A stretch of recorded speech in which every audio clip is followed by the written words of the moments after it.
What happened when an ancient woman got her period in public? No modern pads, no modern bathroom where she could simply disappear, and no easy way to hide what was happening. Imagine realizing you were bleeding while surrounded by other people. So what did women actually do? And more importantly, what happened if everyone noticed?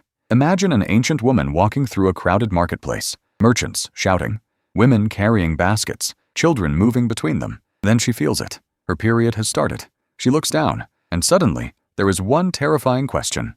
How do I hide this? There was no pharmacy, no emergency pad, no private stall where she could lock the door and disappear.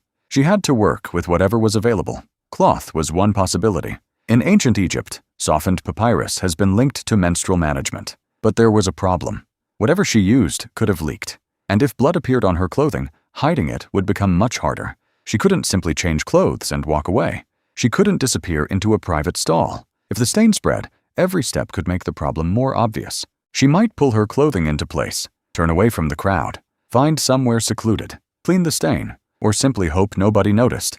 But what if someone did? Would anyone punish her? Would she be expected to stay away from certain places? Or would people simply try to hide what had happened?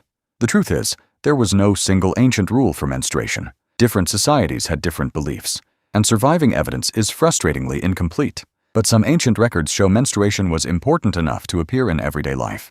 At Deir el-Medina, Egyptian work records include absences associated with menstruation. But we cannot simply turn that into a claim that every menstruating woman was locked away or considered unclean. We don't know that, and that matters, because the ancient world did not treat menstrual blood the same way everywhere. But some beliefs about it were genuinely bizarre. Roman writer Pliny the Elder recorded extraordinary claims about menstrual blood, saying it could affect animals, bees, wine, metal, mirrors, and even storms. These were not scientific facts. They were beliefs recorded by an ancient writer. But imagine living in a world where people genuinely believed a woman's menstrual blood could have strange powers. Suddenly, that little stain on her clothing could mean more than embarrassment. It could turn an ordinary moment into a social nightmare, especially in societies where beliefs about a woman's body could shape how she was expected to behave. And yet, we still don't know what happened to the ordinary woman in our marketplace. Maybe another woman quietly warned her. Maybe someone helped her cover the stain. Maybe she found somewhere private before anyone noticed. Or maybe someone had already seen it. We will probably never know. Ancient records rarely tell us what an ordinary woman felt in that exact moment. They don't preserve the panic of looking down, then looking around, wondering who had noticed. But the practical problem was real. Menstruation had to be managed somehow.